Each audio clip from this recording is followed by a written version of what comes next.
Bom dia, irmão, irmã, a paz, Miro Pires do Ministério para a Honra e Glória do Senhor Jesus. Hoje é dia 31 de outubro de 2020. Eu vou dar uma acelerada hoje no nosso podcast, porque eu tenho dois assuntos importantes para levantar com vocês. E já vamos direto ao assunto. Nesse dia 31 de outubro, em 1517, acontecia a reforma protestante. Então quero ler um texto aqui com vocês para que vocês entendam o que significa essa reforma protestante, para quem não sabe. Neste dia 1517, o monge agostiniano Martinho Lutero pregou uma proposta de reforma nas portas da igreja de Wittenberg, debatendo na Alemanha, tá? Debatendo a doutrina e a prática de indulgências. Essa proposta é popularmente conhecida como as 95 teses que foram pregadas na porta da igreja do castelo. A princípio não foi um ato de provocação ou desafio. A igreja do castelo estava na rua principal de Wittenberg e a porta da igreja funcionava como um quadro de avisos públicos e, portanto, o lugar lógico para colocar as notícias importantes. Além disso, essas teses foram escritas em latim, a língua da igreja, e não em seu vernáculo alemão. No entanto, o caso gerou uma dura controvérsia entre Lutero e os afiliados do Papa, os aliados do Papa, sobre uma variedade de doutrinas e práticas. Quando Lutero e seus seguidores foram excomungados em 1520, nasceu a tradição luterana. Então, o que significa isso? Significa que Martinho Lutero era um professor, era um letrado na época, um estudioso, né, de teologia. Ele levantou 95 teses e uma delas influencia diretamente a prática das indulgências, né? Eu não sei se vocês sabem a origem, mas por isso que eu falo para vocês que vocês têm que pesquisar a origem das coisas, né? A Igreja Católica ela se tornou uma igreja poderosa, uma igreja rica, por causa dessa prática de indulgências. O que são as indulgências, para quem não conhece? As indulgências, elas são o ato de você comprar, você pagar um valor em dinheiro, né, em ouro, em espécie, para pagar para limpar os seus pecados. Olha só que absurdo que chegou a doutrina dos homens, né? E aqui as 95 teses ou disputação do Dr. Martinho Lutero sobre o poder e a eficácia das indulgências, né, são uma lista das proposições para uma disputa acadêmica escrita em 1517 por Martinho Lutero, professor de teologia moral da Universidade de Wittenberg, na Alemanha, as quais iniciaram a Reforma Protestante, um cisma da Igreja Católica que mudou profundamente a Europa. Tais teses discorrem sobre as posições de Lutero contra o que ele viu como práticas abusivas por pregadores que realizavam a venda de indulgências que tinham por finalidade reduzir a punição temporal de pecados cometidos pelos próprios compradores ou por algum de seus entes queridos no purgatório. Mais uma coisa que foi colocada pela Igreja Católica Apostólica Romana, né? O purgatório, que mesmo que você não tivesse seus pecados perdoados em vida, você ainda teria uma fase ainda após a morte e que você passaria por um período de sofrimento para depois você ir para o céu, uma coisa que não existe, que a palavra ela não fala de forma nenhuma. Nas teses, Lutero afirmou que o arrependimento requerido por Cristo para que os pecados sejam perdoados envolve o arrependimento espiritual interior e não meramente uma confissão sacramental externa. Ele argumentou que as indulgências levam os cristãos a evitar o verdadeiro arrependimento e a tristeza pelo pecado, acreditando que podem renunciá-lo comprando uma indulgência. Essas também, de acordo com Lutero, desencorajam os cristãos de dar aos pobres e realizarem outros atos de misericórdia, acreditando que os certificados de indulgência eram mais valiosos espiritualmente. Apesar de Lutero ter afirmado que suas posições sobre as indulgências estavam de acordo com as do Papa, as teses desafiaram uma bula pontifícia do século XIX, as quais afirmavam que o Papa poderia ser o tesouro do mérito, poderia usar o tesouro do mérito e as boas obras dos santos do passado para perdoar a punição temporal pelos pecados. As teses são formuladas como proposição a serem discutidas em debate não representariam necessariamente as opiniões de Lutero, porém ele as esclareceu posteriormente na obra Explicações da Disputa sobre o Valor das Indulgências. Então olha que absurdo, né? Estavam acusando ele de heresia, sendo que o que ele estava fazendo, ele estava indo pesquisar a origem das coisas, né? Por que estavam sendo feitos daquela forma, sendo que o que foi descoberto, obviamente, né, é que tudo isso aqui não passava de, na verdade, isso, né, que a Igreja Católica colocou, que era realmente uma heresia, né? Porque a palavra de Deus, ela não diz isso. Se vocês forem pesquisar, eu estou lendo aqui no Wikipedia, depois quem quiser ler, né, não é nenhum estudo teológico, né, apesar de já ter feito estudo de teologia, eu estou lendo aqui uma coisa que qualquer um de vocês pode ler, uma coisa básica. E espero que vocês também possam depois estudar e ler a respeito do Concílio de Trento, que é o que a Igreja Católica fala até hoje a respeito da sua doutrina, né?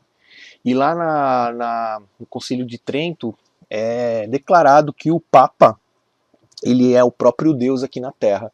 Tudo que ele decidir está decidido, né? Ele tem o ponto final, o ponto de decisão maior, né? Então ele se define como Deus aqui na Terra, né?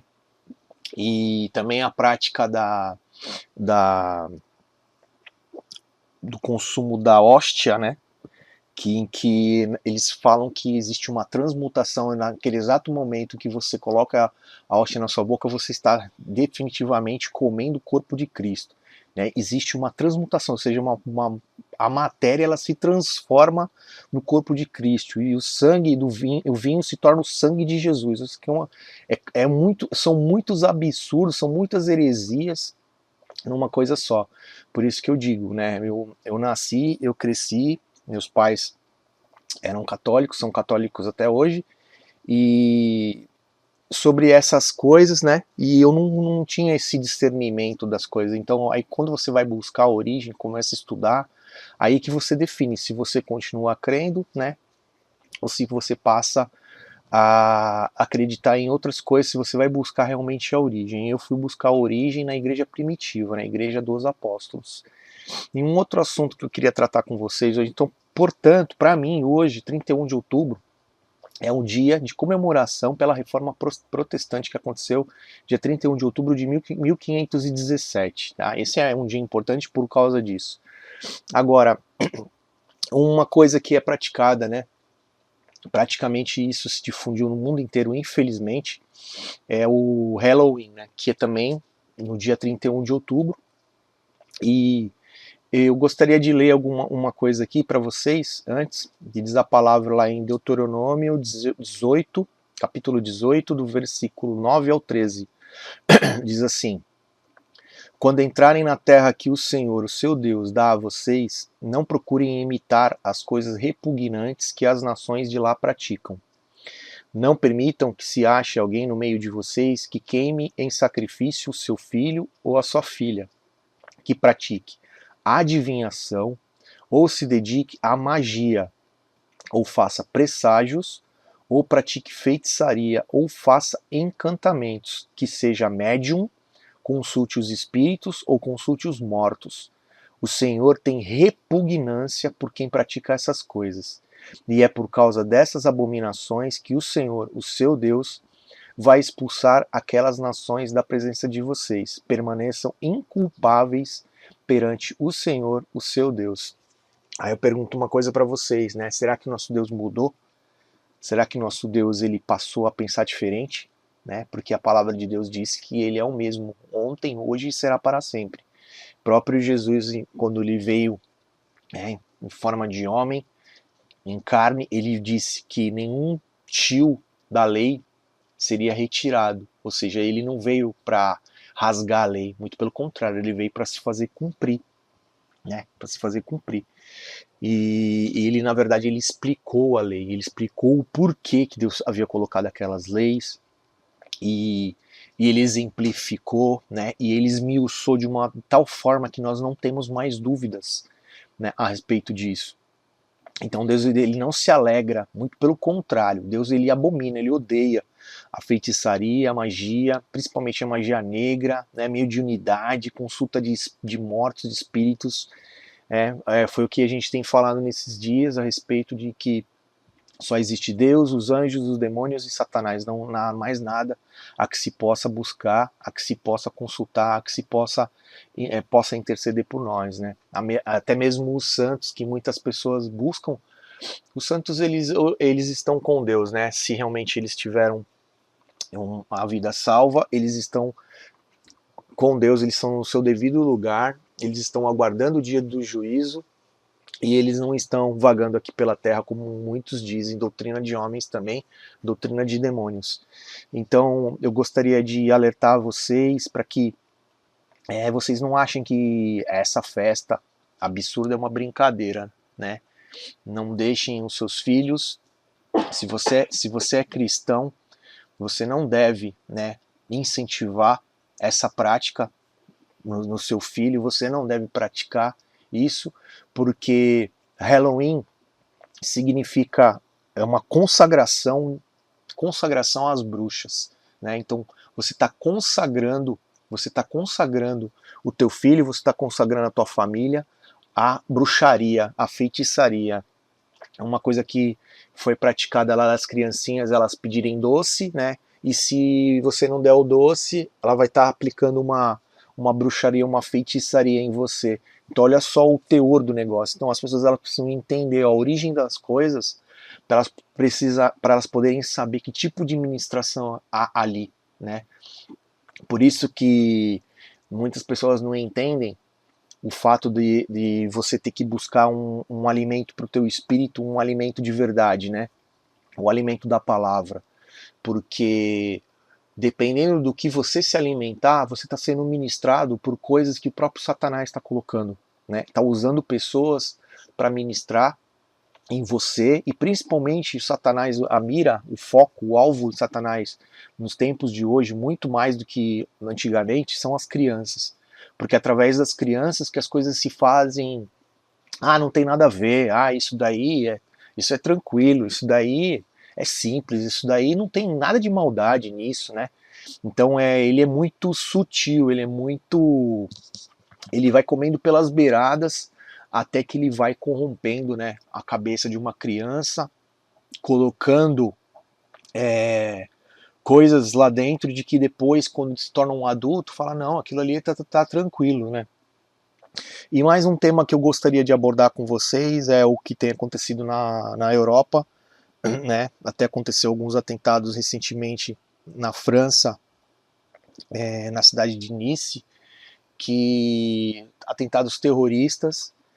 Então, como a Europa, né, se diz que a Europa é o velho mundo, e realmente né, onde se tem datado as coisas mais antigas, né, tanto na arqueologia, na história, muitas coisas vieram de lá, né, e o Brasil é relativamente novo aqui, né, a descoberta das Américas do Brasil, mas se a gente for contar que lá eles têm a maior vivência, a maior experiência, então nós podemos tomar como um exemplo, né, do que lá, tudo que a gente está vendo, todos os sinais que a gente vê na Bíblia, do princípio das dores, se você olhar para a Europa, você vai ver que lá está muito mais avançado, né?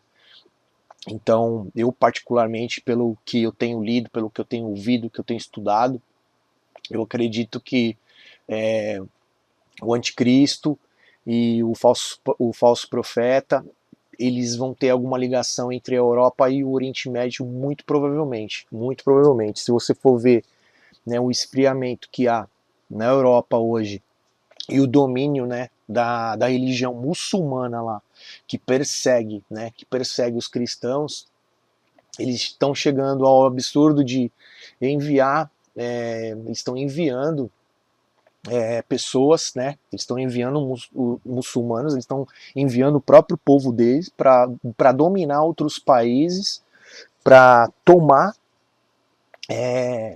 religiosamente, culturalmente falando, para poder depois perseguir e acabar com a vida dos cristãos. Não é acabar com a moral, não é acabar com não é convencer as pessoas de que ser um muçulmano é melhor do que ser um cristão. Não é isso que eles fazem, é muito pior.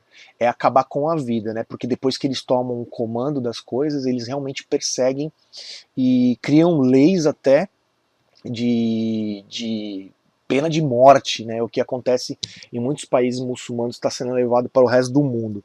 Eles estão entrando nos Estados Unidos, eles estão entrando no Brasil e em alguns países da Europa, como é o caso da Bélgica, eles estão já está totalmente dominado já, né?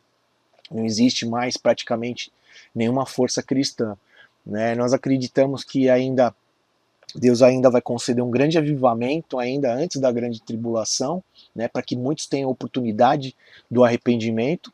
Acredito que não está longe disso acontecer, mas enfim, a gente temos que ficar alertas, né? Nós que somos cristãos, temos que ficar alerta aos falsos profetas, a falsas doutrinas, né?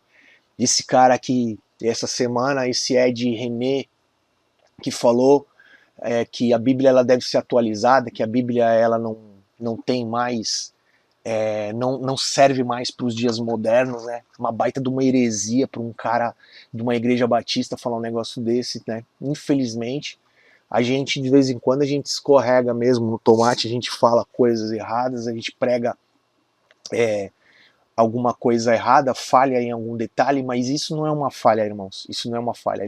Certamente ele está sendo usado, né? Infelizmente não é pelo Espírito Santo, para poder desqualificar a palavra de Deus. A palavra de Deus, ela é inerrante. A palavra de Deus, ela não precisa ser atualizada. As versões que nós temos, que são versões cada vez mais modernas, são versões de linguagem, né? São versões de linguagem. Principalmente, por exemplo, eu considero as versões de João de Almeida, né, a Almeida revisada, a Almeida atualizada, agora a nova Almeida atualizada, são as melhores, na minha opinião, mas porque elas conseguem manter, né, a origem de todas as coisas sem estar mudando, né, o sentido das coisas. Agora, atualizar a Bíblia, o que esse cara falou, é uma abominação, abominação para Deus, porque a Bíblia ela não contém a palavra de Deus, a Bíblia ela é a palavra de Deus, ela é a palavra de Deus, e se nós não temos isso como princípio, né, como princípio, nós não podemos nos considerar cristãos. Né? Quem não considera que a Bíblia é a palavra de Deus, quem não busca, quem não segue, quem não procura entender, não pode ser considerado cristão, porque Jesus, quando ele foi tentado no deserto, tanto o diabo usou a palavra contra ele, tentando distorcer a palavra. Então, quem tenta fazer distorção da palavra é usado pelos próprios Satanás, e Jesus ele usou a palavra também para se defender, também porque Jesus também tem conhecimento da palavra, né? Então assim a gente tem que ser também. A palavra diz que o meu povo perece por falta de conhecimento. Então a gente tem que ter conhecimento das origens, das coisas que nós estamos fazendo, dos rituais, do que nós estamos pregando, do que nós estamos falando. Antes de falar alguma coisa, a gente tem que estudar, a gente tem que ir buscar para ver o que nós estamos falando, porque nós influenciamos pessoas. Nós influenciamos pessoas. E essas pessoas, principalmente quando são as pessoinhas pequenas, que são os nossos filhos, né? A gente vai estar ditando o futuro delas, porque nós que colocamos, nós que encaminhamos os nossos filhos. É assim que diz a Bíblia, né? Que a gente coloque o nosso filho no bom caminho, que mesmo quando ele for velho, quando for idoso, ele não vai se desviar. Assim diz o Senhor. Então gostaria de orar com você e agradecer por você que ficou até aqui, escutando mais esse podcast, que hoje seja um dia da gente comemorar a reforma protestante, que foi uma reforma que veio para trazer à luz tudo aquilo que a igreja estava praticando como abominação contra a palavra de Deus, né? E que a gente venha a esquecer, a gente venha a extirpar da nossa sociedade cristã esse negócio de Halloween, porque não é uma prática que vem do Espírito Santo de Deus, muito pelo contrário, é uma prática satânica. Então a gente deve abominar esse tipo de coisa e que passe em branco, principalmente pelas nossas crianças, amém? Quero orar por você que ficou até aqui comigo, Senhor, meu Deus e meu Pai, obrigado, Senhor. Obrigado, Pai, por mais essa elucidação, por mais essa revelação que o Senhor nos dá acerca de todas as coisas, Pai. O Senhor vem sempre nos alertando, Senhor, das falsas doutrinas, Pai, dos falsos mestres, dos falsos profetas, Pai, e que a gente possa, Senhor, sempre ter uma visão clara de quem Tu és, Deus, e principalmente do Evangelho de Jesus, porque a gente sabe que Jesus ele é o centro do Evangelho, e não há outro, Senhor, não há outro Senhor, não há outro Deus, não há outro caminho. A palavra diz que o Senhor é a verdade, é o caminho, a verdade e a vida, né? E a gente não consegue ir ao Pai, a Deus Pai Todo-Poderoso, se não for por Jesus. Então que a gente continue pregando o evangelho genuíno de Jesus, o evangelho simples e verdadeiro, né? Sem elucubrações, sem mentiras, sem distorções, e que a gente sempre fique vigiando, atento, para que o Espírito Santo ele nos mostre da onde estão vindo as verdadeiras heresias, né? Não heresias citadas por fariseus apenas para perseguir pessoas ou para colocar carga maior do que elas precisam carregar, mas sim heresias verdadeiras, aquelas que distorcem a palavra, aquelas que fazem exatamente o que o inimigo quer fazer, que é acabar com o estudo da palavra de Deus, é acabar com a busca na palavra de Deus, porque a palavra de Deus é o nosso manual de instruções, é o manual de instruções da nossa vida, então, não da nossa vida terrena, mas também da nossa vida eterna. Amém? Que Deus abençoe o seu dia, em nome de Jesus, e te guarde de todo mal, te livre de todas as tentações, que possa te conceder cura espiritual, cura na alma, cura no corpo físico, cura na mente, que assim seja em nome de Jesus. Em nome de Jesus a gente possa comemorar este dia da Reforma Protestante, lembrando que ainda existem homens e mulheres que se levantam, né, quando vêm as coisas erradas, que a gente não fique passíveis, né, perante as coisas erradas que a gente vê, que a gente possa se levantar, assim como ele se levantou, Lutero se levantou naquela época com panfletos, né, foi uma guerra panfletária, até engraçado dizer isso, nos dias de hoje, né, e hoje as guerras que a gente tem, as batalhas são pela internet, né? Então aqui nós estamos nas redes sociais, muito provavelmente você está escutando esse podcast numa rede social, ou numa plataforma de podcasts, então que assim seja também, que a gente possa, que a gente possa colocar com clareza, né, sem violência, sem preconceito, mas que a gente possa colocar com clareza os nossos pensamentos, as nossas posições, e que elas estejam realmente embasadas em algo real, em algo inteligente, né, que a gente possa buscar a sabedoria do alto para poder mostrar para as pessoas a verdade, que é a verdade que liberta. Conhecereis a verdade e a verdade vos libertará. Que assim seja em nome de Jesus. Um bom final de semana para vocês. Eu peço que vocês curtam e compartilhem essa mensagem com outros irmãos, porque as pessoas precisam saber, né? Para quem não sabe sobre a Reforma Protestante, e principalmente também pelo Halloween, para que não pratiquem esse tipo de abominação que é detestável ao Senhor, e que a gente venha cada vez a querer agradar mais a Deus e menos aos homens. Que assim seja em nome de Jesus. Que Deus os abençoe e vos guarde, que a gente se encontre aqui mais uma vez amanhã, se Deus quiser, em nome de Jesus. Graça e paz.